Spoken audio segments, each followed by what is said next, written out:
এক মেয়ে তার শ্বশুর বাড়ি যাওয়ার আগে বাবাকে প্রশ্ন করলো, বাবা, আমাদের সামনের উঠোনের ওই গাছটাকে কি পেছনের বাগানে লাগানো যায় না? তখন মেয়েটির বাবা তাকে উত্তর দিয়ে বলল, ওই গাছটা হলো 4 বছরের পুরনো একটা গাছ, এটা এখন অন্য কোথাও লাগানো একদমই সম্ভব না।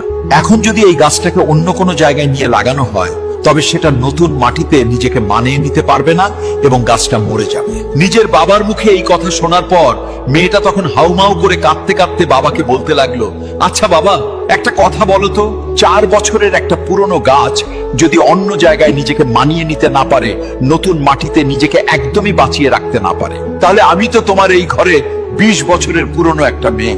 আমি তো কোনো সামান্য একটা গাছ নই বাবা, আমি তো তোমারই মেয়ে।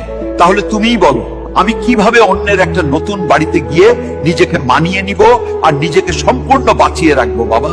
মেয়ের মুখে এমন একটা কথা শোনার পর তার পরিবারের সবাই যেন একদম অবাক হয়ে গেল, আর তার বাবা অঝরে হাউমাউ করে কাঁদতে লাগলো। আসলে আমরা ছেলেরা মেয়েদের জীবনটাকে যতটা বেশি সহজ বলে মনে করি, তাদের জীবনটা কিন্তু ততটাও বেশি সহজ নয়, অনেক কঠিন। তাই আমি এই পৃথিবীর প্রত্যেকটা ছেলেকে বলবো, আপনারা সবাই দয়া করে মেয়েদেরকে মন থেকে সম্মান করতে শিখুন এবং তাদের ভালোবাসুন।